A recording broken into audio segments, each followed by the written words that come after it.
बिस्मिल्लाहिर्रहमानिर्रहीम। अस्सलामुअलैकुम। आप देख रहे हैं यूट्यूब चैनल आम सी बातें। अल्लामा साद हुसैन रिजवी की बात एक बार फिर सच साबित हो गई है और इमरान खान साहब ने खुद को एक्सपोज कर दिया है। इस वीडियो में हम इसी के मुतालिक बात करेंगे। नाज़रीन कराम, कल इमरान खान साहब और पीटीआई ने अपने हकीकी आज़ादी मार्च का आगाज़ किया था और इससे पहले इमरान खान साहब का यह दावा था कि उनके लॉन्ग मार्च में लाखों लोग शरीक होंगे और ये पाकिस्तान की तारीख का सबसे बड़ा आज़ादी मार्च होगा। और इमरान खान साहब ने यह भी दावा किया था कि जब तक हुकूमत नए इंतखाबात का ऐलान नहीं करेगी और ये नहीं कहा जाएगा कि मौजूदा असम्बलियों को तहलील किया जाएगा, तो हमारा धरना डी चौक में रहेगा और हमारे लोग वापस नहीं जाएंगे। मगर जब सुप्रीम कोर्ट के खसूसी रिलीफ के बाद इमरान खान साहब सुबह सुबह डी चौक पहुंचे, तो उसके बाद सबका यही ख्याल था कि अब इमरान खान साहब हुकूमत को ये वार्निंग देंगे कि हमारे मुतालबात कबूल करो वरना हम यहाँ से वापस नहीं जाएंगे। लेकिन इमरान खान साहब ने एक बार फिर यू टर्न लिया और अपने खिताब में कहा कि हम हुकूमत को 6 दिन की मोहलत दे रहे हैं कि वो नए इंतखाबात का ऐलान कर दें वरना हम 6 दिनों बाद दोबारा वापस आ जाएंगे। यानी कि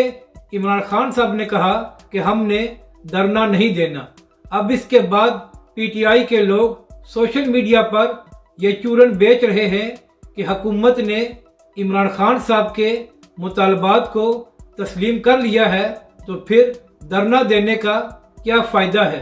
तो यहाँ पर अहम बात यह है कि आज कौमी असम्बली का जो इजलास हुआ है वहाँ पर कुछ अहम बिल पास किए गए हैं, जिसमें ख़ास तौर पर यह कहा गया है कि आने वाले नए इंतखाबात में ओवरसीज पाकिस्तानी वोट नहीं देंगे और इसके अलावा ना ही ईवीएम मशीन इलेक्शन में इस्तेमाल होंगी। और ये दोनों बातें इमरान खान साहब ने की थी और उन्होंने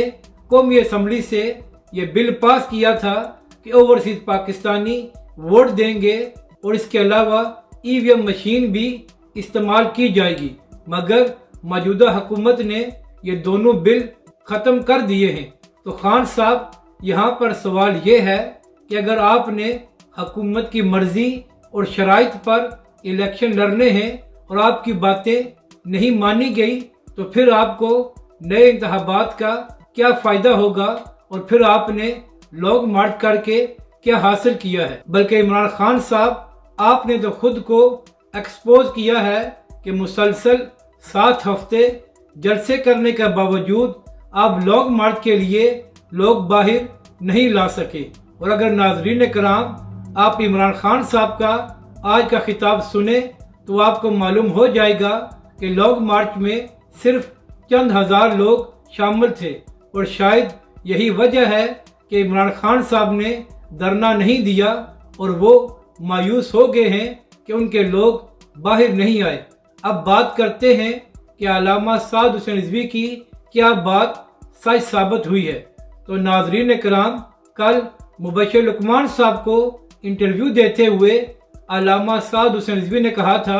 कि जब लीडर बड़ी बड़ी गाड़ियों और कंटेनर में बैठे हों और कारकुन पुलिस का लाठी चार्ज और शेलिंग बर्दाश्त कर रहे हों, तो इस तरह आपके लॉन्ग मार्च और धरने कामयाब नहीं होते और ना ही फिर ज़्यादा आवाम बाहर आती है। और शायद यही वजह है कि पीटीआई के लोग बाहर नहीं आए, क्योंकि पहले इमरान खान साहब हेलीकॉप्टर में तशरीफ़ लाए और उसके बाद अच्छे खासे कंटेनर में मज़े से बैठे रहे और उसके साथ इमरान खान साहब की तमाम क़यादत भी मौजूद थी। जबकि पीटीआई के कारकुन पूरा दिन पुलिस से शेलिंग बर्दाश्त करते रहे और शायद यही वजह है कि जब बाकी लोगों ने देखा कि हमारे लीडर्स तो मज़े कर रहे हैं और कारकुन मार खा रहे हैं, तो यही वजह है کہ عمران خان صاحب کے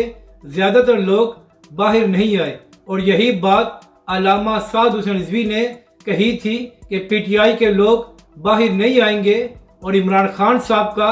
لانگ مارچ کامیاب نہیں ہوگا، اور سب نے دیکھ لیا کہ کتنے لوگ باہر آئے اور عمران خان صاحب نے خود کو ایکسپوز کیا ہے۔ اپنی رائے کا ضرور اظہار کریں کہ آپ کو یہ ویڈیو کیسی لگی، اور ہمارے اس چینل کو بھی سبسکرائب کریں۔